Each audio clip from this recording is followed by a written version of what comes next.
আপনার সবাইকে নমস্কার। তো এই ডিসেম্বর মাসে আমরা ভাগবতের এই অংশটুকু পাঠ করব।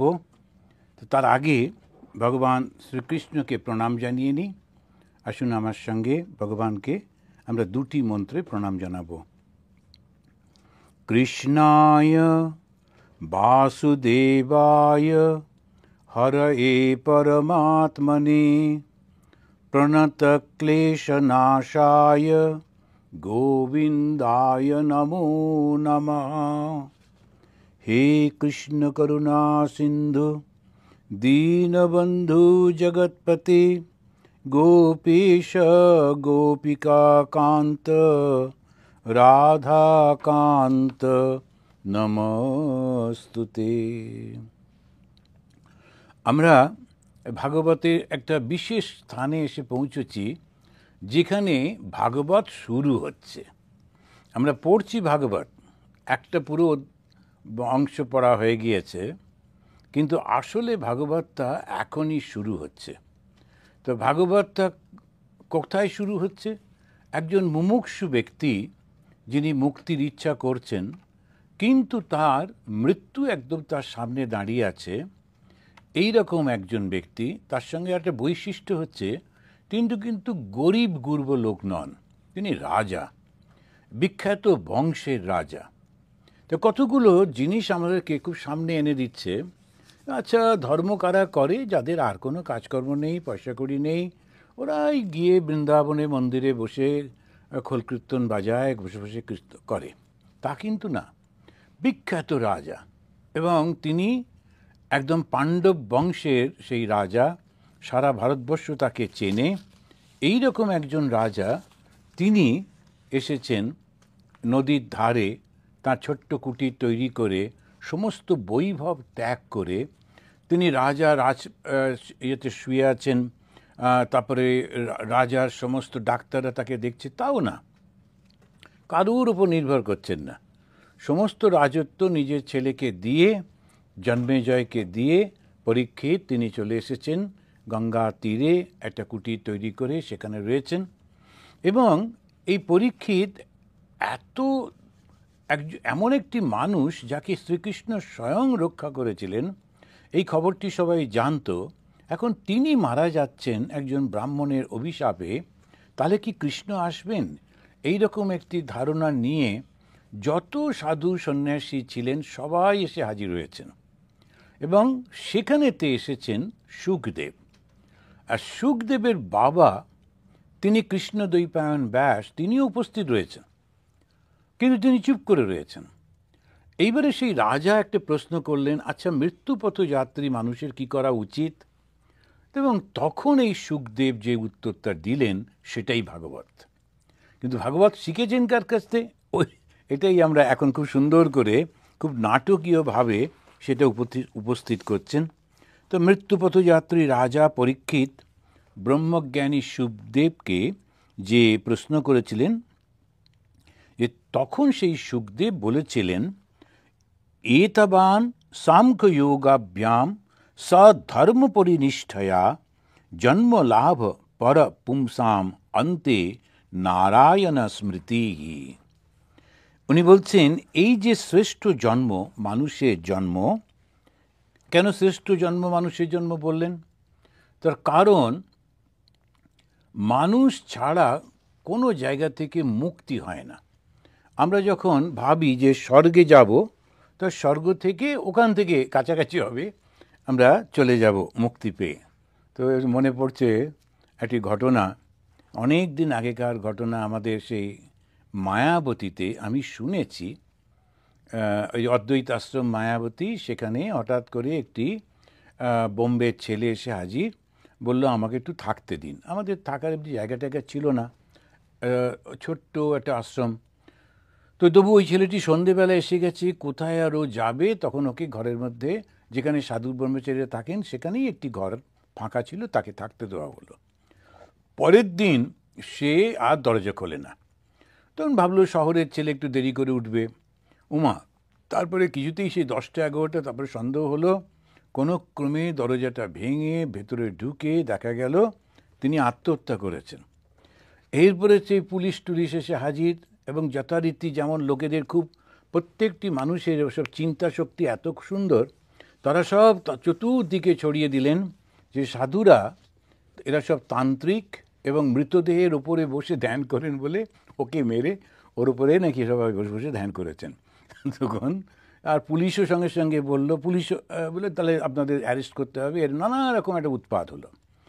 এই পেপারওয়ালারা নানান রকমের গসিপ ছড়িয়ে দেয়। এই কিছুদিন আগে কলকাতায় যেমন হলো, যে যেমন করে পেরেছে গসিপ ছড়িয়ে। তো যাই হোক, তখন অত মোমবাতি ছিল না বলে রাস্তায় কেউ নামেনি, আর লোকজনও কম ছিল, তো যাক তো আমরা বেঁচেছিলাম। কিন্তু ওই অ্যারেস্ট করবে টুরবে এরকম এইরকম যখন অবস্থা, তখন কোনো ক্রমে ওই আমাদের একজন মহারাজ তিনি গিয়ে আমাদের সে চিফ মিনিস্টারকে বললেন, আরে পুরো ব্যাপারটা একটু ভালো করে দেখুন, আপনি বিশেষ কোনো একটা পুলিশের দল পাঠান। তারা এসে এবারে ভালো করে চেক করতে গিয়ে দেখা গেল ও দুটো জামা পরে শুয়েছিল, ভেতরের জামার পকেটে একটা চিঠি পাওয়া গেল। সেই চিঠিটি কোনো একটি মেয়েকে উদ্দেশ্য করে লেখা, যে এরকম, যেহেতু তুমি আমাকে ছেড়ে চলে গেছো, মেয়েটা মারা গেছে না ছেড়ে গেছে সেটা আমরা জানি না, কিন্তু আমি তোমার কাছে এক্ষুনি পৌঁছে যাব, তাই হিমালয়ে যাচ্ছি। কেননা হিমালয় থেকে ওর ধারণা স্বর্গটা কাছাকাছি, ওইখানে পৌঁছতে বেশিক্ষণ লাগবে না। আর ফলে আমাদের প্রায় নরকে যাবার অবস্থা হয়েছিল। তো এইরকম মাঝে মাঝে এসব গোলমালগুলো করে ফেলেন লোকেরা। সেই জন্যে মানুষের এই যে দেহটা, এটা অত্যন্ত গুরুত্বপূর্ণ। কেন? এটা কর্মভূমি। আমাদের এই যে পৃথিবী, এই পৃথিবীর ওপর দিকে 7টা ভূমি আছে, আবার নিচের দিকে 7টা আছে। একদম উপরেরটাকে বলা হয় যে ব্রহ্মস্থান, যেটা সেই ব্রহ্মভূমি, সেখান থেকেই মুক্তি পাওয়া যেতে পারে। আবার নিচের দিকে শেষ যেটা, সেটাকে বলে নরক। তো আমরা যে স্বর্গ বলি, স্বর্গটা খুব একটা উঁচুতে নয়, তার উপরেও আরও রয়েছে। তাই উপরে 7 ভাগ, নিচে 7 ভাগ, এই 14 ভুবন বলা হয়। মাঝখানে পৃথিবী। আর পৃথিবীর মধ্যে প্রচুর নানান রকমের প্রাণী থাকা সত্ত্বেও একমাত্র মানুষই যে মুক্তি পেতে পারে। এইটাই হচ্ছে সবথেকে ইম্পর্ট্যান্ট, একমাত্র মানুষ মুক্তি পেতে পারে। সেই মুক্তি যখন সে পেতে পারে, কি করে পাবে? তখন ওইটাই তিনি বলছেন, এই যে শ্রেষ্ঠ জন্ম তুমি পেয়েছো, এ তোবান পারাহা, তুমি চিরন্তন যে আত্মা, তুমি অনাত্মাকে, অনাত্মা হচ্ছে সুখ আর দুঃখ যেটা, তাকে আমরা, দুঃখটাকেই আমরা সুখ বলে মনে করি, আর সুখটাকে দুঃখ ভুল করে নিই না, এরকম সব করি, যেটা সেই অনাত্মা। চিরন্তন এই আত্মাকে বিচার করে তারপরে নিজ বর্ণ ধর্ম আশ্রম ধর্ম সঠিকভাবে পালন করে স্বধর্ম পরিনিষ্ঠায়া ভগবানের সর্বদা স্মরণ করার অভ্যাস করো। মৃত্যুকালে ভগবান স্মরণই হচ্ছে শ্রেষ্ঠ উপায়। মৃত্যুকালে ভগবানকে স্মরণ করাই শ্রেষ্ঠ উপায়। এটা উনি যখন বললেন শুকদেব, আমাদের বর্ণ এবং আশ্রম এটা কি জিনিস? তো বর্ণ হচ্ছে ব্রাহ্মণ, ক্ষত্রিয়, বৈশ্য, শূদ্র। তো এই 4টে বর্ণ আছে। এই 4টে বর্ণের তাদের কর্তব্য ঠিক করে দেওয়া আছে। ভগবদ গীতাতে দেখবেন খুব পরিষ্কার করে বলা আছে যে ব্রাহ্মণের কি কর্তব্য, এবং শূদ্রের কি কর্তব্য, বৈশ্যের কি কর্তব্য, ক্ষত্রিয়ের কি কর্তব্য, সমস্ত এদের কি গুণ, ওইটুকু শুধু যদি পালন করি তাহলেই কিন্তু আমার ধর্ম পালন হলো। মিক্স করতে হবে না, কোনো প্রয়োজন নেই। আবার রয়েছে আশ্রম ধর্ম। আশ্রমটা কি? এখন আশ্রম হচ্ছে এক একটা অবস্থা। তো একটা ব্রহ্মচর্য, তারপরে গার্হস্থ্য, তারপরে বানপ্রস্থ, তারপরে সন্ন্যাস। এক একটি আশ্রমে এক এক ধরনের ধর্ম। তো এই যেগুলো যদি আমরা সঠিকভাবে পালন করি, যে যিনি সন্ন্যাস ধর্মের মধ্যে রয়েছেন তাকে দেখে গৃহী যদি তাকে অনুসরণ করবার চেষ্টা করে, তার মতো কাপড় জামা পরছে, তার মতো আর কাজকর্ম করছে না, অন্য লোককে উপদেশ দিতে শুরু করে দিল, তখন অধর্ম হচ্ছে। সেই জন্যে জিনিসটিকে এত স্পষ্ট করে ভাগবতে বলে দিচ্ছেন যে যেমন যেমন অবস্থায় তুমি রয়েছ, তুমি যে অবস্থায় রয়েছ সেই অবস্থাটাই তোমার ধর্ম, এবং সেইটি তুমি পালন করো।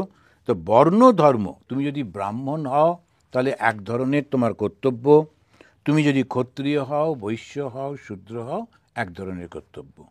এই যে বৈশ্য যারা, তারা পুরো সমাজটাকে খাওয়ায়, সমাজটা দেখাশুনো কিন্তু বৈশ্যরাই করে, তার জন্যে তারা প্রফিট নেয় ঠিকই, কিন্তু যখন বৈশ্যরা লোভী হয়ে যায়, যখন মানুষ বিপদে পড়েছে সেই অবস্থায় সঙ্গে সঙ্গে দাম বাড়িয়ে দিয়ে বেশি করে অর্থ তুলব, কিংবা লোক ঠকিয়ে অর্থ তুলব, বললাম তোমাকে এইটা দেবো, দেওয়ার সময় ইনফিরিয়রিটি একটা কোয়ালিটি দিয়ে দিলাম, দিয়ে একটু বেশি অর্থ হলো, এটার কোনো ফলে প্রচণ্ড পাপ হয় এবং তারা ওই কষ্টটা পায়, কিন্তু লোকে বুঝতে পারে না। আমি যখন একটা জিনিস বিক্রি করছি, তার জন্যে আমার একটা প্রফিট তো ওর মধ্যে রেখেছি, সমস্ত ক্যালকুলেশন করেই তো প্রফিটটা আমিই তো রেখেছি, তাহলে আবার বাড়াবো কেন? ওটাই যথেষ্ট আমার পক্ষে। এই বোধটা যখন থাকবে তখন ওটা ধর্ম। যখন এই বোধটা থাকবে না, সুযোগ পেয়ে একটা মানুষ একটু বোকাশোকা, জানে না, তাকে ঠকিয়ে নিলাম, ও ভাবলো যাক এইটাই হচ্ছে, এটা একেবারে ভুল।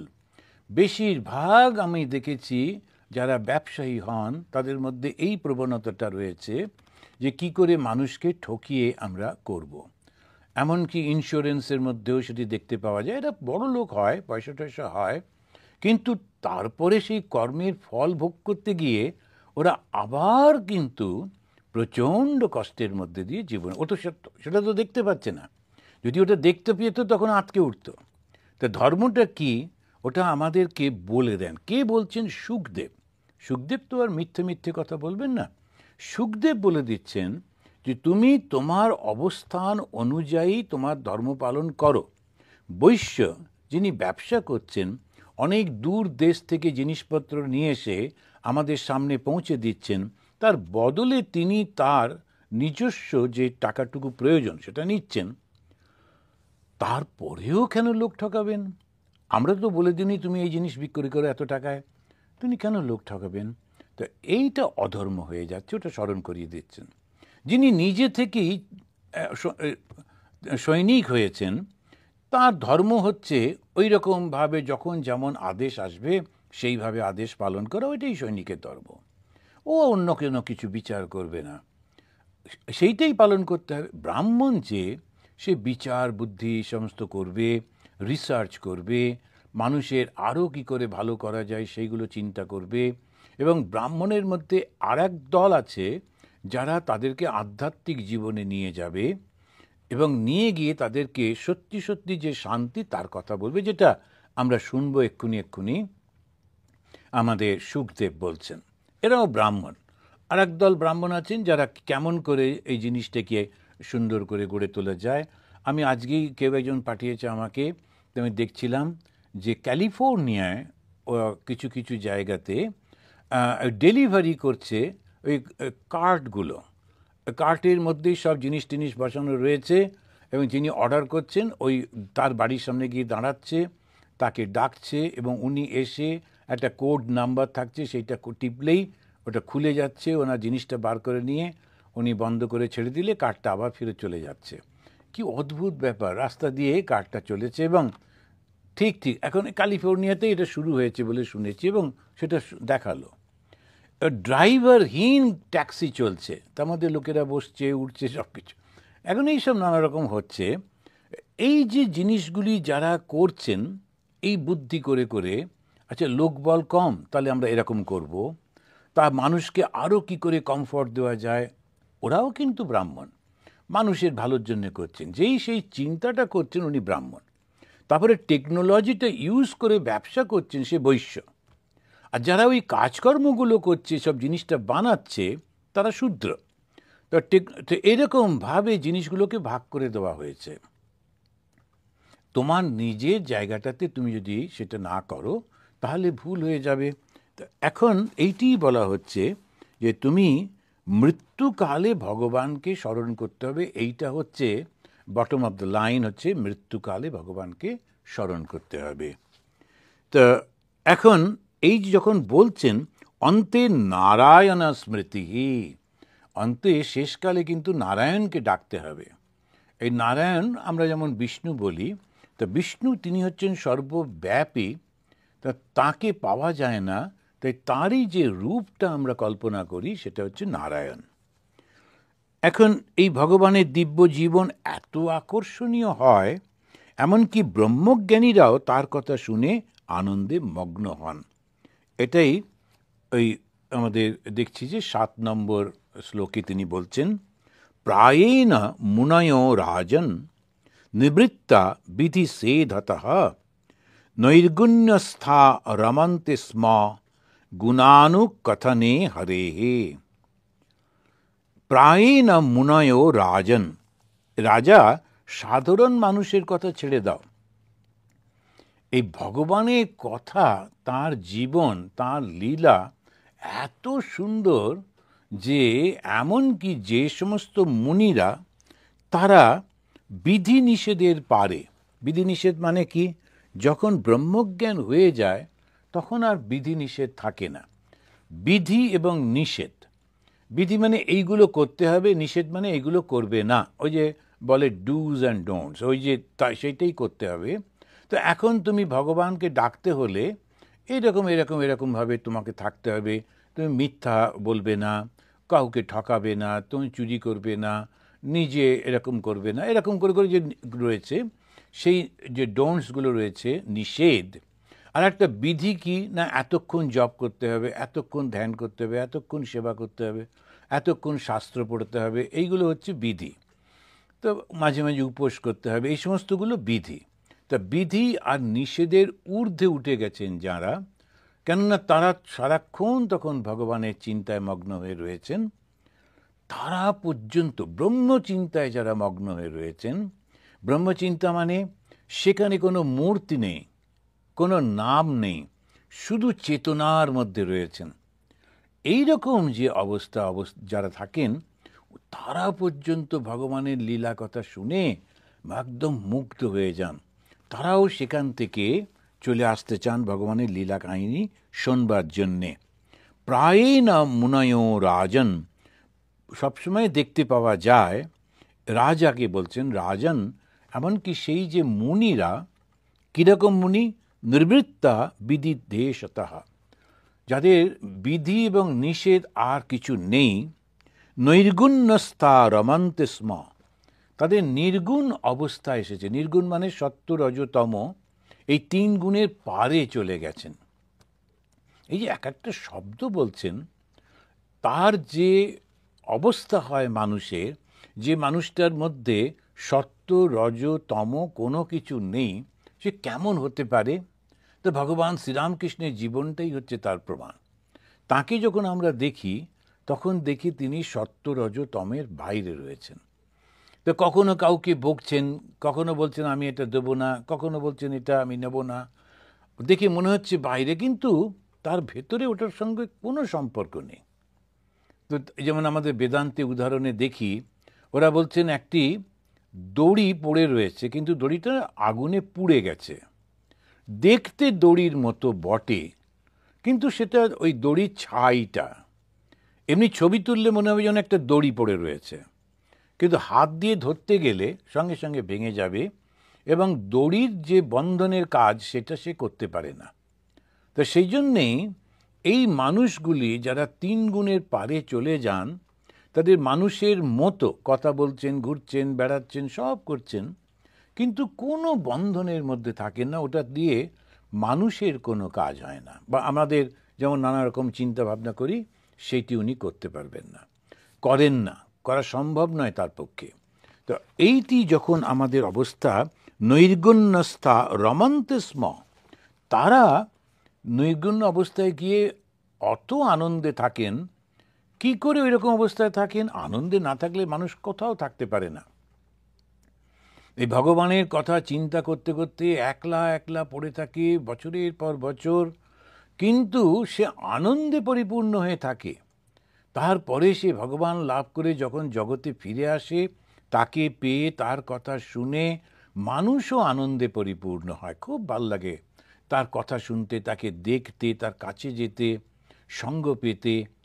কিন্তু একটা লোককে যদি এমনি রেখে দেওয়া হয়, ও পাগল হয়ে যাবে, তো তা তো হচ্ছেন না, পাগল তো হচ্ছেন না। সেটাতেই প্রমাণ হচ্ছে যে ভগবান হচ্ছেন আনন্দের স্বরূপ। ভগবান শ্রীরামকৃষ্ণদেবকে একজন বলছেন যে আনন্দে পাগল হয়ে গেল। তখন ডাক্তার সরকার বলে একজন ছিলেন, উনি পাগল হওয়া তো ভালো নয়। ঠাকুর বলছেন এরা সেরকম পাগল নয়, বিষয়ের চিন্তাতে পাগল হচ্ছেন না। ইনি কীরকম পাগল হচ্ছেন? তিনি ওই ঈশ্বরের চিন্তাতে বিভোর হয়ে থাকছেন। তো ঈশ্বরের চিন্তায় যিনি পাগল হন, তুমি কি জানো গুণানুকথনে হরে হে, হরির যে গুণকথা, হরি মানে যিনি হরণ করেন। কি হরণ করেন? আমাদের কর্মফলটাকে তিনি হরণ করেন, সেই জন্যে হরি। ওই যে আমরা হরি নামৈব কেবলম ইত্যাদি সব যখন গান টানগুলো করে, হরে কৃষ্ণ হরে কৃষ্ণ, তো কৃষ্ণ তিনি কি করেন? হরণ করেন, তাই হরে কৃষ্ণ। কি হরণ করেন? আমাদের খারাপ কর্মফলগুলো হরণ করেন। তো তাই বলা হলো হরি। হরির গুণ কথনে, হরির গুণগুলো যখন আলোচনা করা হয় তখন সেইটা শুনতে এত ভালো লাগে, এত আনন্দের লাগে, তখন সেইটিতে মানুষ মুগ্ধ হয়ে যায়। সাধারণ মানুষ তো বটেই বটে, কিন্তু যারা এই সমস্ত কিছু ত্যাগ করে ব্রহ্মচিন্তায় লীন হয়ে থাকেন তারাও সেটা শুনে মুগ্ধ হয়ে যান। তারপরেই তিনি বলছেন, নিজের উদাহরণ দিচ্ছেন, যত আজ পর্যন্ত জগতে শ্রেষ্ঠ জ্ঞানীদের মধ্যে শ্রেষ্ঠ জ্ঞানী হচ্ছেন সুখদেব। যত জ্ঞানী আছেন ভগবান শ্রীরামকৃষ্ণদেবের কথা অনুযায়ী, অন্যরা তারা ব্রহ্মজ্ঞান বলতে যদি একটা বিরাট সমুদ্র মনে করা হয়, সেই সমুদ্রের জলটা ওরা দেখেছে, কেউ কেউ স্পর্শ করেছে, কিন্তু সুখদেব দুহাতে করে আঁচল ভর্তি করে জল তুলেছেন। ওই পর্যন্ত, পুরোটা তো নেওয়া যায় না, কিন্তু সুখদেব অতটা নিয়েছিলেন। তো সেই সুখদেব বলছেন, জানো আমার কি হলো, আমিও ওই রকম নিজে কোন একটা জায়গায় গিয়ে জঙ্গলের মধ্যে ধ্যান করছিলাম, সবার কথা ভুলে গেছিলাম, কোনোই কিছু মনে ছিল না, কিন্তু ব্রহ্ম ধ্যানে আমি আনন্দে ছিলাম।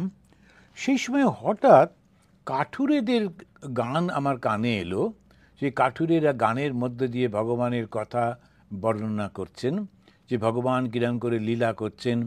তিনি জন্মালেন একটা এর মধ্যে, জেলখানার মধ্যে এবং কারাগারের মধ্যে, সেখান থেকে সে তাঁর প্রভাতে কারাগারের সব রক্ষীরা ঘুমিয়ে পড়ল, তার বাবা তাকে নিয়ে চলে যাচ্ছেন আর একটা গ্রামে, কেন তাকে বাঁচাতে হবে, নইলে ওকে মেরে ফেলবে কংস রাজা।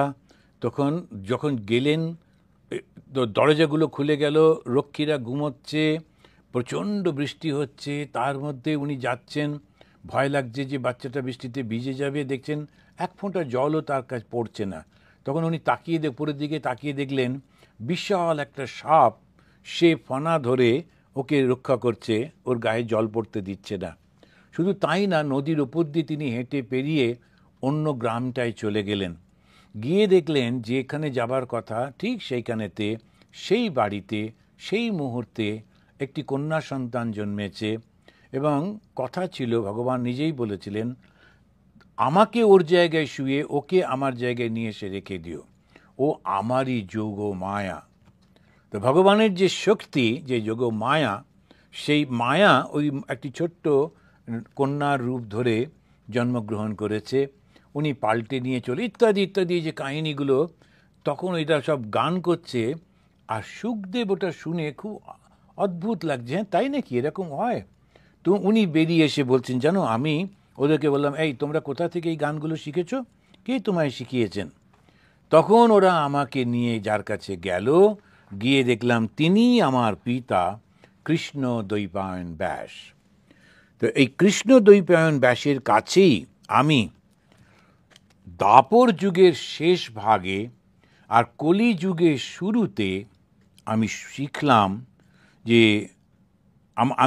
আমি যিনি নৈর্গুণ্যে ব্রহ্মতে নির্গুণ পরব্রহ্মে পরিনিষ্ঠিত অপি, আমি নির্গুণ পরম ব্রহ্মে, ব্রহ্মের দুটো রূপ আছে, একটা সগুণ একটা নির্গুণ। তো সগুণ ব্রহ্ম যিনি, তাকেই আমরা ঈশ্বর বলতে পারি, ভগবান বলতে পারি। তার মধ্যে সত্য রজ তম তিনটে গুণ আছে, তিনি ক্রিয়া করছেন। আমি সেই ব্রহ্মের ধ্যান করতাম না, আমি ধ্যান করতাম নির্গুণ ব্রহ্মের।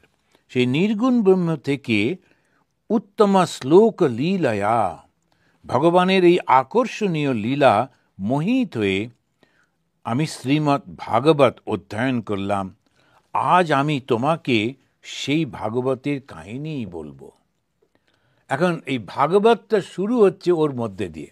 আপনাদের অনেকে মনে আছে যারা রোজ এই পাঠ করছি আমরা, তাদের নিশ্চয়ই মনে আছে এই ভাগবত যখন রচনা করলেন তারপরে তার মনে হলো, ব্যাসদেবের মনে হলো এটা কেউ শুনবে না। তার কারণ পরিষ্কার করে আমাদের তো কিছু লেখে না, একটু হিন্টস দেয়, কিন্তু সেই যুগটা ছিল জ্ঞানীদের যুগ।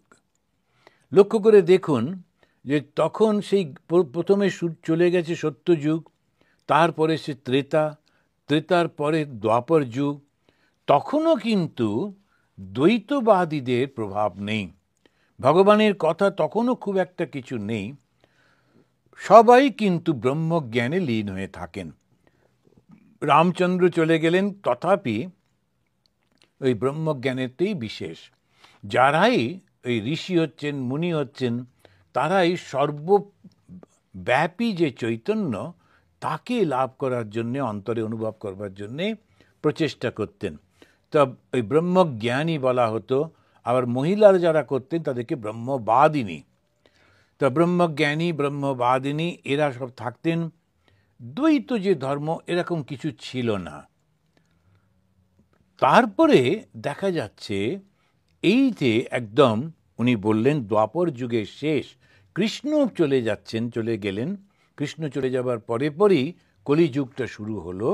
যখন সেই মুহূর্তে কলিযুগের জন্যে যেটা প্রয়োজন সেটা হচ্ছে দ্বৈত ধর্ম। অদ্বৈত এখানে মানুষ পারবে না। ভগবান শ্রীরামকৃষ্ণদেব বললেন যে অন্নগত প্রাণ, আমরা খাবার ছাড়া বুঝতে পারি না, আর বেশি দিন আমাদের বাঁচতেও পারি না। 100 বছর যদি বা বাঁচি, তা ওই 70 বছরের পর থেকে আর শরীরে শক্তি থাকে না। কিন্তু ধ্যান জপ করতে গেলে, তীর্থযাত্রা করতে গেলে শরীরটা অত্যন্ত মজবুত থাকতে হয়। ধ্যান সমস্ত মনটাকে বিষয় থেকে জোর করে উঠিয়ে নিয়ে আসা, প্রচণ্ড শক্তিক্ষয় হয়। যখন মনটা চাইছে আমি এটা দেখব, আমি ওটা শুনবো, ওটা খাবো, ওখানে যাব, এখন সমস্ত থেকে মনটাকে উঠিয়ে নেওয়া প্রচণ্ড শক্তি লাগে। তো সেই তখন আর থাকে না শরীরে। তারপরেতে নানান দিকে মনটা ছড়িয়ে পড়ছে। এই যুগে কোনটা? তখন বলছেন ওই হরিনাম। এখন একমাত্র উপায় হচ্ছে ভগবানের নাম করা। কে ইন্ট্রোডিউস করছেন? শ্রেষ্ঠ জ্ঞানী। ওইটি খুব চালাকি করে, খুব সুন্দর বুদ্ধি করে ব্যাসদেব দেখলেন, আমার ছেলে যদি এই কথাগুলো বলে তাহলে লোকেরা মেনে নেবে, আমি বললেও মানবে না, বলবে না ও তো অতটা কিছু জানে না। তো সেই কারণে একমাত্র ওর মুখ দিয়ে কি করে বলাবে, তখন ওই কাঠুরিদেরকে ওই গানগুলো শিখিয়ে দিলেন, কাহিনীটাকে গানের মধ্যে দিয়ে। সেইটা শুনে আকৃষ্ট হয়ে এলেন। তারপরে পিতার কাছে পুরো ভাগবত শিখলেন।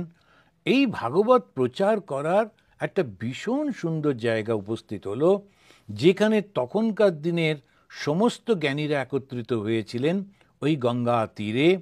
যখন আমাদের পরীক্ষিত রাজার ওই কাছে সবাই বসেছিলেন, তাদের কাছে তখন শুধু যে ঋষিরা তাদের শিষ্যরা গেছিলেন তারা তো নয়, অন্যান্য রাজারা, অন্যান্য সমস্ত ব্যবসায়ীরা, অন্যান্য লোকেরা, পুরো সমাজ, শ্রেষ্ঠ সমাজ ওখানে বসেছিল। তাদের কাছে গিয়ে তিনি সেটাকে ব্যক্ত করলেন। যদি আমরা এটাকে একটুখানি এইভাবে দেখি, এই যেন তারই একটা ঝলক আমরা দেখলাম এই 1883-তে আমাদের এই শিকাগোতে স্বামী বিবেকানন্দ সেখানে সর্বধর্ম সমন্বয়ের বাণী প্রচার করলেন। কাদের কাছে? এবার লক্ষ্য করে দেখুন, ওইখানেতে স্টেজটা এমনভাবে তৈরি হয়েছে, সেখানে সমস্ত ধর্মের লোকেরা এসে বসেছে। পৃথিবীর ইতিহাসে, মানব ইতিহাসে এর আগে কখনো হয়নি। এই প্রথম হলো যে সমস্ত ধর্মের লোকেরা একসঙ্গে পাশাপাশি বসে আছে। আর সেখানে এসে ওই শুকদেবের মতো জ্ঞানী তিনি এসে ওই ভক্তি, জ্ঞান, কর্ম, ধ্যান এই চারটে পথের মিশ্রণের কথা, মিলনের কথা তিনি বললেন। যত মত তত পথের যিনি প্রবক্তা ভগবান শ্রীরামকৃষ্ণের হয়ে স্বামী বিবেকানন্দ এই শিকাগো ধর্ম মহাসভায় সেই ধর্ম সমন্বয়ের কথা বললেন। এই ধর্ম সমন্বয়ে এখন চতুর্দিকে ছড়িয়ে পড়ছে, একে না মেনে উপায় নেই। ঠিক তেমনিভাবে ওই শুকদেব সবাই যখন এক জায়গায় হয়েছে তার কাছে বলছেন। এবারে ওই কথা বলতে গিয়ে তিনি বলছেন কাকে? যে মারা যাবে। তখন ওকে বলছেন যে তোমার কিছু চিন্তা করো না, তুমি তো এখনো 7 দিন তোমার সময় আছে। তখন এই 13 নম্বর শ্লোকেতে বলছেন, হে রাজন, তোমার হাতে আর বেশি সময় নেই এরকম কথা ভেবো না। তোমার অবগতির জন্যে জানাই, একজন রাজা ছিলেন, তার নাম ছিল খট্টাঙ্গ। তার সমস্ত শরীরটা ওই কাঠের মতো শক্ত ছিল বলে খট্টাঙ্গ বলতো, সমস্ত অঙ্গ তার সে কাঠের মতো শক্ত। তো সেই রাজা, অত্যন্ত ভালো রাজা, তিনি স্বর্গে গেছেন। তখন স্বর্গে গিয়ে যেমন হয়, কোনো একজন কাছে গেলে তখন জিজ্ঞেস করা, আচ্ছা আমার হাতটা দেখে বলুন না আমার কি হবে না হবে, এরকম কাউকে দেখলে যেমন ইচ্ছা হয়।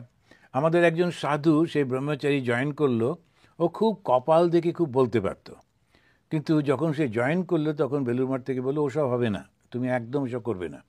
তারপরে ও বললো না আর করবো না। তারপরে আমার সঙ্গে যখন দেখা হলো, আমি কাউকে বলছি না, তুমি একটু আমার কপালটা দেখে বলো দেখি। তো বলছে যে মহারাজ আপনি আমার কপাল দেখে বলুন কি করব, আপনার কপাল দেখতে হবে না। এখন এই যে লোকের একটা কিউরিওসিটি সবসময় হয়, আচ্ছা আমার পরে কি হবে। যদি ভালো বলে তাহলে একটু উৎসাহ হলো, আর যদি খারাপ বলে হতো না, কিন্তু ওই ভয়ে পেয়ে পেয়ে হয়তো হয়েই গেল। এই জন্য ওগুলোকে অ্যাভয়েড করাই যতটা পারা যায় ভালো। এইখানেতে উনি বলছেন, ওই খট্টাঙ্গ যখন স্বর্গে গেছিল, রাজা খট্টাঙ্গ, ও তখন দেবতাদের দেখে ওদের বললো, আচ্ছা আমার আর কতদিন বাঁচবো বলো দেখি। তখন দেবতাদের মধ্যে একজন বললেন, তুমি কিছু মনে করো না, তোমার আয়ু কিন্তু আর কয়েক মুহূর্ত রয়েছে, তুমি একটা দিনও তোমার হাতে নেই, আর কিছুক্ষণ পরেই মারা যাবে। খট্টাঙ্গ ওইটা শুনে আর দেরি না করে সোজা আবার পৃথিবীতে ফিরে এলেন। ফিরে এসে সঙ্গে সঙ্গে তিনি ওই ভগবানের নাম শুরু করে দিলেন। আর নিঃশ্বাসে প্রশ্বাসে খাওয়া বন্ধ করে সমস্ত না ঘুমিয়ে যে মুহূর্তে মৃত্যুটা আসবে সে যেন দেখতে পায় আমার হৃদয়ের মধ্যে শুধু ভগবানকে আমি ধ্যান করছি, আমার জিহ্বা দিয়ে আমি ভগবানের নাম করছি।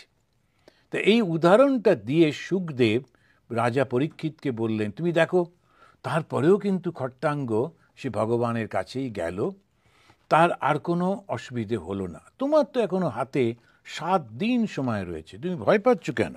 তো খট্টাঙ্গের কথা বলে তিনি বললেন, আমাদের একজন ছিলেন, এই ভগবান লাভ করতে কতক্ষণ লাগে এটা রাজা জনকের খুব ইচ্ছা হলো জানবার।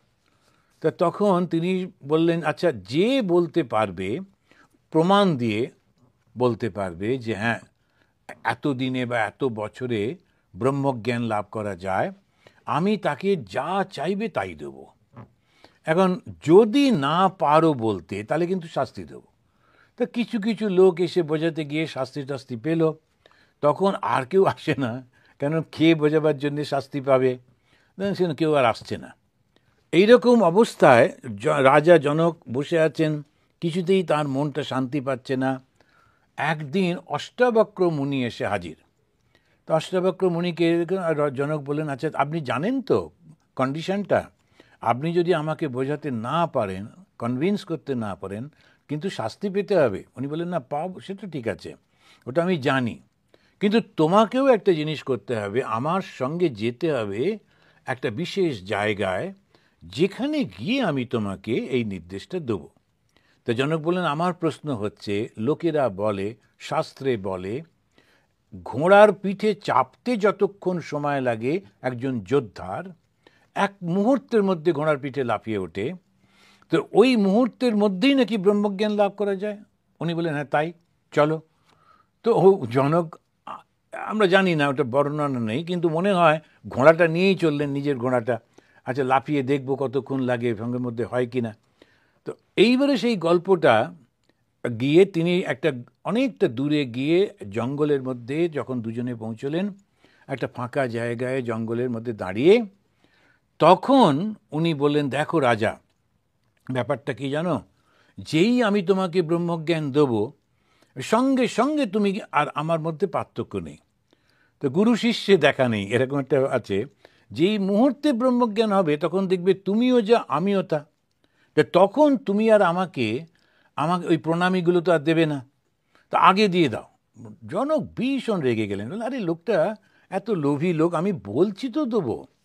না না, আমি ওসব শুনবো না, আগে আমার প্রণামীগুলো দিয়ে দাও, তারপরে আমি তোমায় জ্ঞানটা দেবো। জনক তখন রেগে গিয়ে, ইমোশন যেমন হয়, রেগে গিয়ে বললেন, এই নাও, আমি তোমাকে প্রতিজ্ঞা করছি আমার পুরো রাজত্বটা তোমাকে দিলাম। আর তাতে হলো? বলছে তা হলো, তারপরে আর কিছু আছে? তখন জনক বলছেন, আচ্ছা আমার এই শরীর, আমার এই মন সব তোমায় দিলাম, আর তো কিছু নেই আমার, এবারে বলো তোমার জ্ঞানের কথা। বলে এই মনে রেখো, তোমার শরীর, তোমার মন, তোমার রাজত্ব সব কিন্তু আমায় দিয়েছো, তোমার কিন্তু কিছু থাকলো না, তাই তো? বলে হ্যাঁ। এইবারে শোনো, তুমি চুপ করে একটু দাঁড়াও, আমি একটু ঘুরে আসি, বলে চলে গেল। এবারেতে জনক বলে, আরে তো ঘুরে আসুক, হয়তো গেছে একটু বাইরে।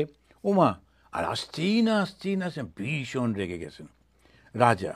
কিন্তু যেহেতু তিনি মুনি ঋষিদের খুব সম্মান করতেন, তাই জায়গাটা ছেড়ে চলে যাননি, চুপ করে দাঁড়িয়ে আছেন আর ভাবছেন যে এটা কীরকম মানুষ, আমি তো সব যা বলল দিলাম, ওনার কথাটা উনি রাখলেন না কেন, আর কতক্ষণ দাঁড়াবো, কোথায় গেল, কি হলো, এসব ভাবতে ভাবতে হঠাৎ জনকের মনে হলো, আচ্ছা আমি যদি চলেও যাই, যাব কোথায়? কেননা রাজত্বটা তো আমি ওনাকে দিয়ে দিয়েছি, তাহলে আমার কি হবে? তাহলে আর যাওয়া চলবে না, এখানেই থাকি, যা থাকে কপালে, কেন আমার তো যাবার আর জায়গা নেই, সব তো দান করে দিয়েছি। তখন ওর মন থেকে একটা বোঝা চলে গেল, না চলে যাব, ফিরে যাব, এ লোকটা বাজে, এসব ওই সবগুলো চলে গেল, শান্ত হয়ে গেল মনটা। তারপরে ভাবছেন, আচ্ছা এই যে মনে মনে আমি ওর বিরুদ্ধে চর্চা করছি, যে লোকটা আমাকে ঠকালো, লোকটা ঠকালো, এই মনটাও তো আমি ওকে দান করেছি, তাহলে তো চিন্তা করা আমার উচিত না। আর দ্বিতীয়ত হচ্ছে, আমি যদি এই মন আর শরীর নিয়ে অন্য রাজত্বেও যাই, এই শরীরটার মধ্যে যে ক্ষমতা আছে সেইটা দিয়ে অর্থ উপার্জন করব, তারও তো উপায় নেই। এই শরীরটাও তো আমি ওকে দান করেছি। যে চিন্তা করব তারও উপায় নেই, মনটাও তো আমি ওকে দান করেছি। তাহলে আমার কিছু করার নেই, যাকে আমি চুপ করে থাকি।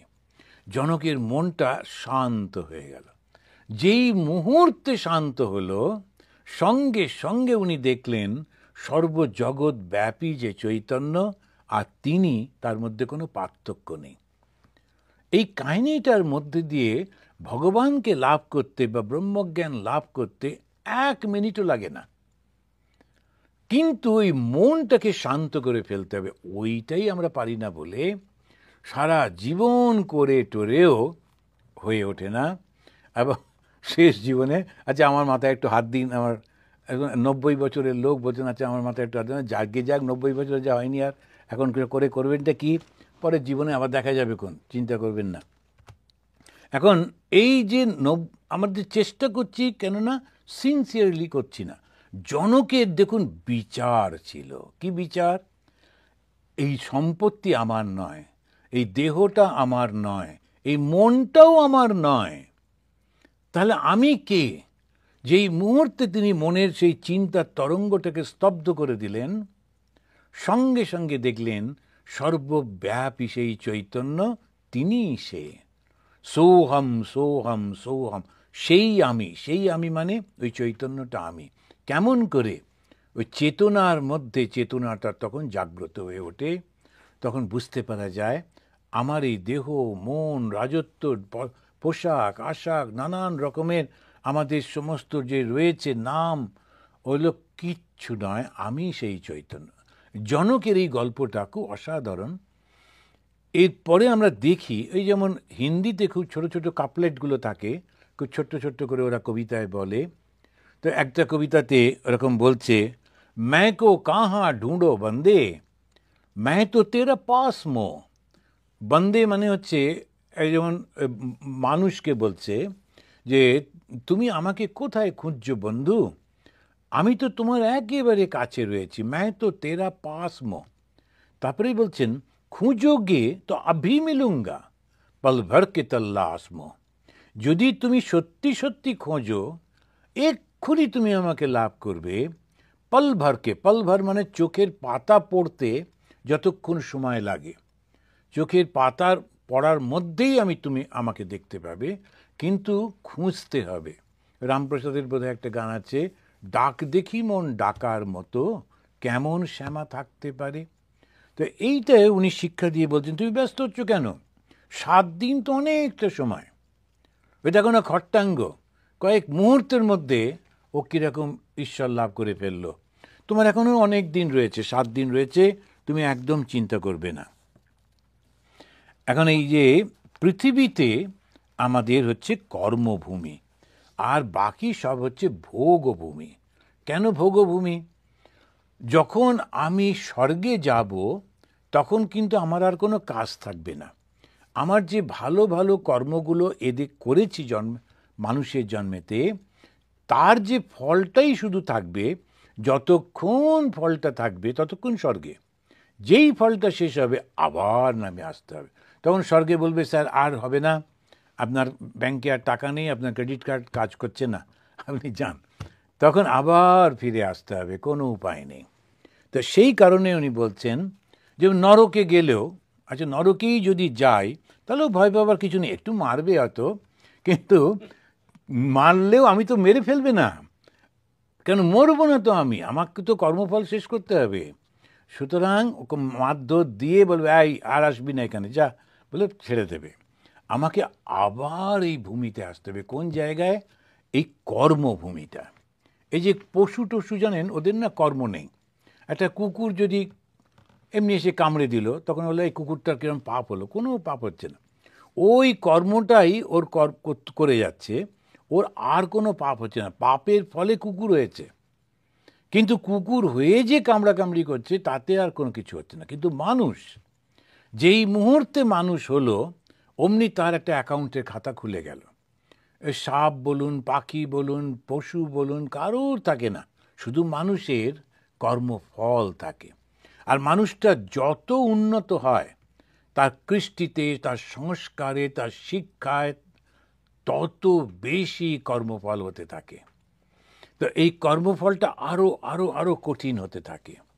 কিন্তু সুবিধাটা কি, এই পৃথিবীতে যদি আমি কষ্ট পাচ্ছি মানে আমার আগের জন্মে কিছু গোলমাল ছিল, এটা কিন্তু পরিষ্কার। তাহলে এই জীবনে আমি আর কারুর সঙ্গে কোনো কিছু করব না, নিজের মতো করে সুন্দর করে ভগবানকে ডাকবো, সকলকে যতটা পারি সাহায্য করব, মঙ্গল প্রার্থনা করব। ফলটা কি হবে? আমি সামনের জীবনে ভালো হবই হব, ভালো ফল আমি পাবই পাবো। স্বামী বিবেকানন্দ যেমন বললেন, মানে you are the maker of your own destiny. তুমি কি হবে সেটা কিন্তু তোমারই হাতে রয়েছে। তো আমরা যখন এই জায়গায় এসে পৌঁছেছি, যখন একটু ভগবানের কাছে ভগবানের নাম শুনতে ইচ্ছে হচ্ছে, যখন আমরা ভাগবতটা পাঠ করছি, আমরা অনেকটা পথ এগিয়ে এসেছি। এখন প্রতিদিন প্রতি মুহূর্তে নিজেকেই নিজে বলতে হবে, আর আমরা পেছনে ফিরবো না, আমি পেছনে ফিরবো না, আমি নিজেকে স্থির রাখবো। যা সুখ, যা দুঃখ, যা হচ্ছে সব হোক, কিন্তু আমি এমনভাবে চলবো যাতে এই জীবনেই ভগবানকে লাভ করতে পারি। স্বর্গটাও আমার দরকার নেই, আমার দরকার মুক্তি। এইরকমভাবে প্রার্থনা করছেন। তারপরে দ্বিতীয় স্কন্ধের প্রথম অধ্যায়ের 16 থেকে 21 শ্লোকের মাধ্যমে যোগ শিক্ষা দিচ্ছেন। যোগ শিক্ষা দিচ্ছেন কেন না, মানুষের যে মুক্তি হবে সেই মুক্তিটা কোথায় হয়? শরীরে মুক্তি হয় কি? শরীরে তো মুক্তি হয় না, মুক্তিটা হয় মনে। এই যে আমাদের খাওয়া দাওয়া নিয়ে একটা খুব হইচই চলে, তপস্যা নিয়ে দারুণ চলে, যে আমি লোকেরা দেখবেন কিছু কিছু ধর্ম আছে নিজের পিঠেতে চাবুক মারছে, মেরে নিজের পিঠটা একদম কেটে ফেলছে, শাস্তি দিচ্ছে। আমি দেখেছি ওই চড়কের সময় যে কীরকমভাবে নিজের শরীরের মধ্যে কাঁটা ফুটিয়ে সেইটা দিয়ে ঝুলছে, তারপরে ঘুরছে সেই বাঁশের থেকে, কি ভয়ঙ্কর।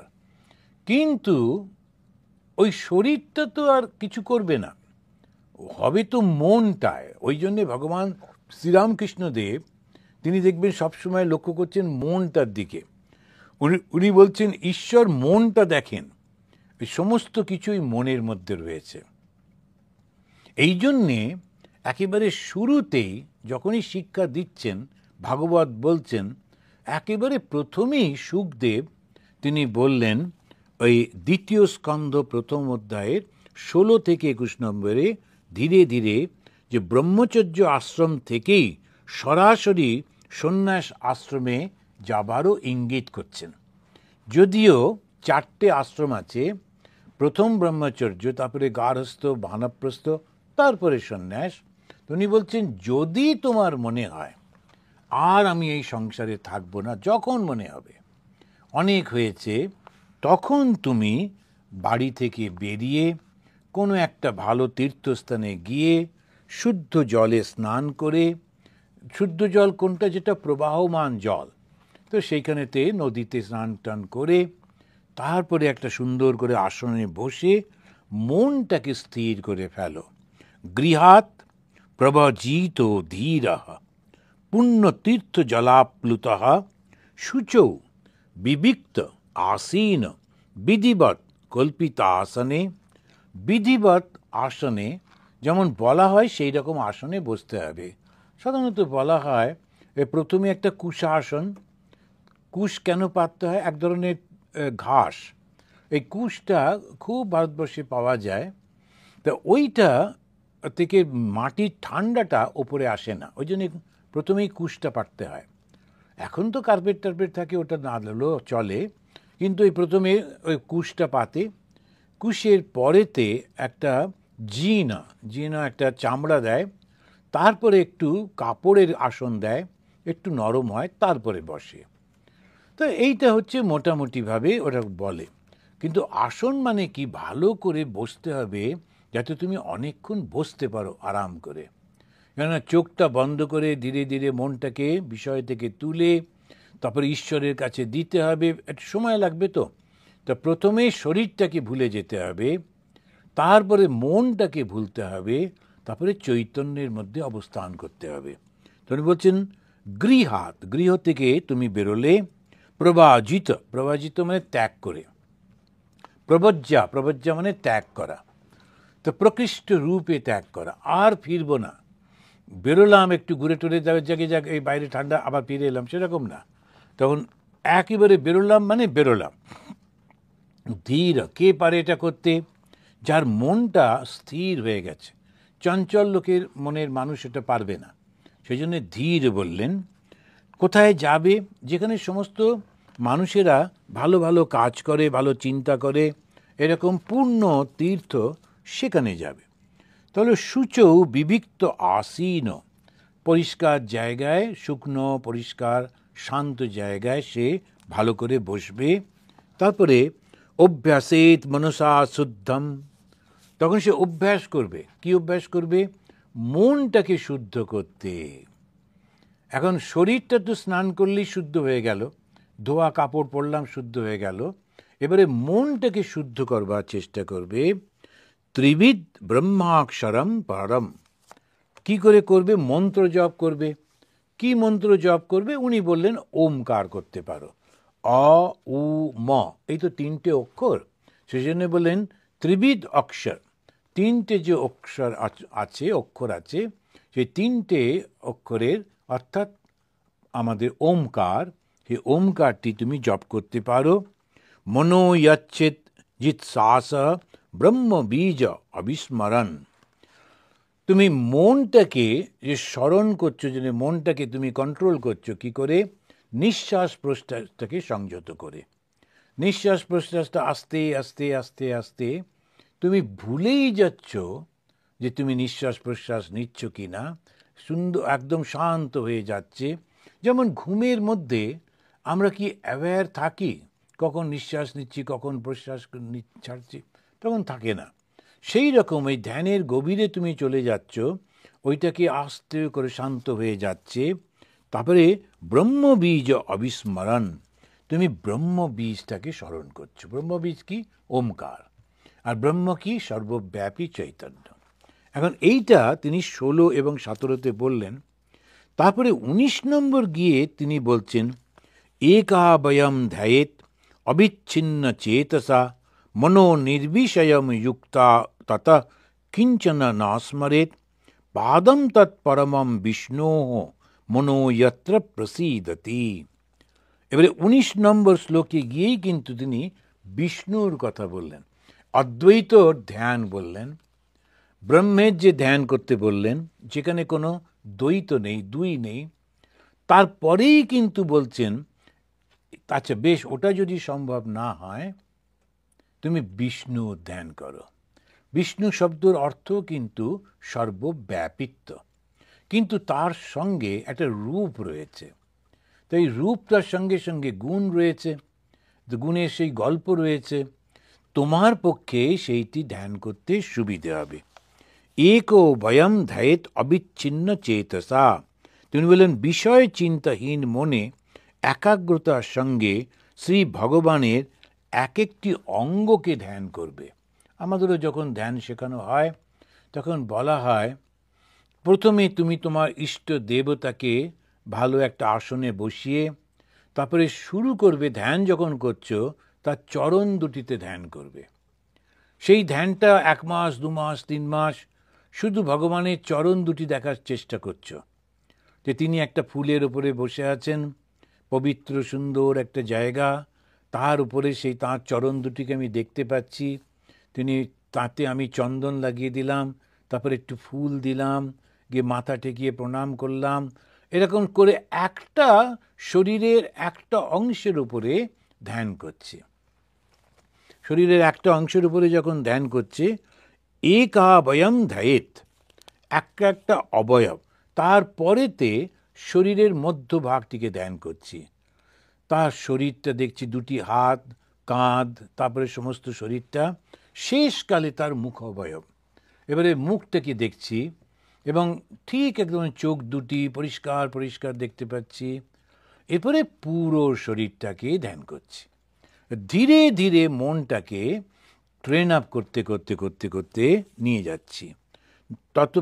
তখনও বলছেন যে মনোবিষয়ম, তখন বিষয় চিন্তাহীন মনে একাগ্রতার সঙ্গে শ্রী ভগবানের এক একটি অংশ ধ্যান করবে, এক একটি অঙ্গ। অন্য কিছু যেন তখন মনে না আসে। আর মনে মনে যখন আনন্দ অনুভব হবে তখন তুমি জানবে তুমি বিষ্ণু স্থানে পৌঁছে গেছো।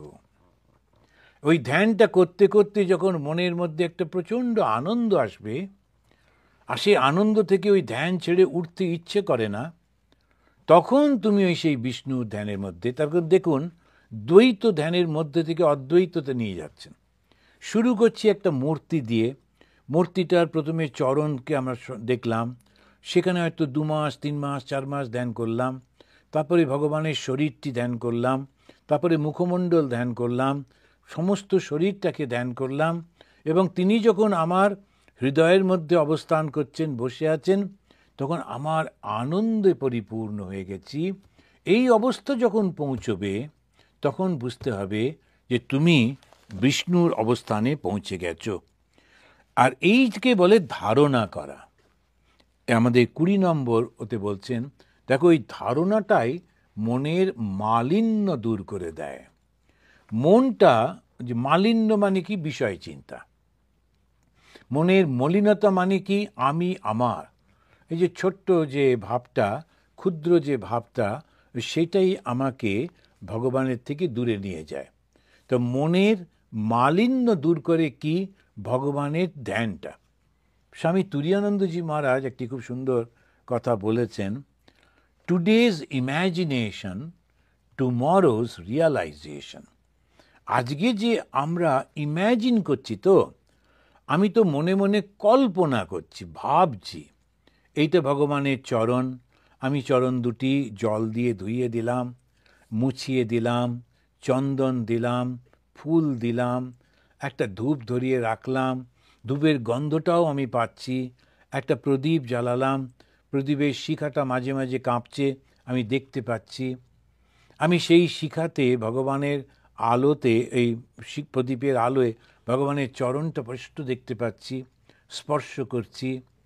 এখন এইটা কল্পনাই তো করছি, কিন্তু করতে করতে সমস্ত বিষয় আমার থেকে দূরে চলে গেল, আমি আর কোনো কিছু দেখতে পাচ্ছি না, শুনতে পাচ্ছি না, শুধু ওই চরণ দুটি। তখন এইখানেতে বলছেন ধারণায় মনের থেকে মালিন্য দূর করে দেয়। এই 20 নম্বরে তিনি পরিষ্কার বললেন, যখন আমরা ধারণা করি সেইটাই মন থেকে সব দূর করে দেয়। তো এইটা আমাদের অসাধারণ একভাবে শেখালেন। তারপরে বলছেন, আর যোগী যখন পরম সুখ অনুভব করে, তখন সুখটা হচ্ছে এমন, আনন্দটা হচ্ছে এমন যে ওখান থেকে আর আসতে ইচ্ছা করে না। যেখানেই আমরা ছোটবেলায় যখন পার্কে যেতাম, তখন ওই যে স্লিপে উঠে চড়বো এবং নামবো, তারপরে দোলনা, তারপরে এইটা সেটা, এত আনন্দ হতো, আর ফিরতে ইচ্ছে করতো না। বড়রা জোর করে হাত ধরে টেনে টেনে নিয়ে আসতো। তা যেখানেই আনন্দ, মানুষ সেখানেই থাকতে চায়, সে সেখান থেকে ফিরতে চায় না। এবারে আমরা যখন সেই আনন্দে পৌঁছে গেলাম, সে আনন্দটাকে বেদান্তের ভাষায় বলছে এটা হচ্ছে তুরীয় অবস্থা, এমন একটা অবস্থা যেটাকে বর্ণনা করা যায় না। যিনি অনুভব করছেন তিনি অনুভব করছেন, আনন্দ সাগরে ভাসে একেবারে, এত আনন্দ হয়। ঠাকুর শ্রীরামকৃষ্ণদেব বলছেন, তোমরা বিষয়ের আনন্দ কতটুকু পাও তুমি জানো? ধ্যানের মধ্যে যে আনন্দ আসে, তখন দেহের প্রত্যেকটি লোমকূপ থেকে ওই আনন্দে স্ফুরণ হতে থাকে, এত প্রবল হয় যে ঠিক যদি শুদ্ধ শরীর না হয় তাহলে ওটা মারাই যায়। প্রতিটি লোমকূপ থেকে আনন্দ এমনভাবে বেরোয় যেন রক্ত বেরিয়ে আসছে, এত তীব্র আনন্দ। সে আনন্দটা মনের মধ্যে নিতে পারারও একটু শক্তি চাই, তা না হলে সে সহ্য করতে পারবে না, এত আনন্দ হয়। তো ভগবান তো আনন্দের স্বরূপ, তা ভগবানকে লাভ করে যদি আনন্দটাই না হলো তাহলে আর কি লাভ হলো? এইটাই আমরা তো সারা জীবন চেষ্টা করি আনন্দ পাবার। আনন্দ পেতে গিয়ে নানান রকমের ভুল ভ্রান্তি হয় ঠিকই, কিন্তু ধীরে ধীরে যখন মনটা উদার হয়, বড় হয়, যখন দেখি মানুষ নানান রকমের হয়, সবাইকে নিয়ে চলতে হয়, একে ক্রিটিসাইজ করে ওকে দূর করে দিয়ে এর সঙ্গে কথা না বলে কি করা যাবে? নিজের জীবন থেকে সব ধীরে ধীরে, আচ্ছা ওর মতো আছে, যাকে ভালোই আছে, আমি শুধু নিজেকে ভগবানের চরণে নিয়ে যাব, এই ইচ্ছাতে যখন যেতে থাকি, তখন দেখা যায় ভিতরে একটা অদ্ভুত আনন্দ আসছে। কেন আনন্দ আসছে? কেননা আমি ভগবানের আর নিন্দা করছি না। কি করে নিন্দা করছি না? ওই যে মানুষগুলো চারপাশে নানান রকমের করে চলেছে, তারা কিন্তু ভগবানেরই নানান রূপ। ভগবান শ্রীরামকৃষ্ণের দরজার কাছে একটি লোক বসে থাকতো, পণ্ডিত ব্রাহ্মণ, ঠাকুরেরই একটু আত্মীয়, আর ওর কাজ ছিল ঠাকুরের নিন্দা করা। যা ওর কাছে কেউ যেত না, সবাই ঠাকুরের কাছে আসতো, কিন্তু ও ঠাকুরের গর্ভে ঢোকার আগে ও দাঁড় করাতো, এই শোনো, কোথায় যাচ্ছে? ওর কাছে যাচ্ছে? ওটা মূর্খ, কোনো বই পড়েনি, জানো তো, কোনো স্কুলে যায়নি, আমি পড়াশুনো করেছি, এরম করে করে বলতো। তো লোকেরা ভেতরে এসে বলতো, আচ্ছা ও দরজার কাছে বসে আপনার নিন্দা করে ওকে তাড়িয়ে দেন না কেন? তখন ঠাকুর খুব আনন্দ করে বলছেন যে জটিলে কুটিলে না থাকলে লীলা পোষ্টাই হয় না। যে জটিলা কুটিলা আমাদের সেই রামায়ণেতে আছে, তো ওরা নানান রকমের বুদ্ধি দেবে, সেই বুদ্ধিতে গোলমাল হবে, তবে তো খেলাটা জমবে, নাটকটা হবে। এই যে অ্যাটিটিউডটা, খারাপ লোক আছে, তারা না থাকলে তো এই সংসারটা ঠিক মজার হবে না, আমি কেন ওদেরকে দূর করতে যাব? তো জটিলে কুটিলে না থাকলে লীলাপোষ্টাই হয় না। কত উদার মন হলে তবে এটা হয়। তা ভগবানকে যখন আমরা লাভ করার চেষ্টা করব, আমাদের মনটাও যেন এরকম উদার হয়ে যায়, সবাইকে যেন ক্ষমার দৃষ্টিতে দেখতে পারি, ভালোবাসা দিয়ে প্রত্যেককে যেন গ্রহণ করতে পারি, তাহলেই জানব যে আনন্দ স্বরূপ সেই যে ভগবান, যেটা আমারই মূর্তি, আমি সেই আনন্দের মধ্যে প্রবেশ করব। এরপরে ওই ধারণার কথা যখন বলা হলো, এটা খুবই ইম্পর্ট্যান্ট বলে, তখন পরীক্ষিত বলছেন, আচ্ছা আপনি আমাকে এই ধারণাটা সম্পর্কে আরেকটু পরিষ্কার করে বলুন। তখন আর একটা চ্যাপ্টার শুরু হচ্ছে। আমরা এই জানুয়ারি ফেব্রুয়ারি তো বন্ধ থাকবে, মার্চ মাস থেকে আবার আমরা ওইটা পড়া শুরু করব, যে ধারণাটা কীরকম করে করলে ভালো হয়। আজকে এই পর্যন্ত। আপনাদের সবাইকে নমস্কার জানাই। আসুন আমরা একটু 3 বার শান্তি উচ্চারণ করি। ওম শান্তি শান্তি শান্তি। হরি ওম।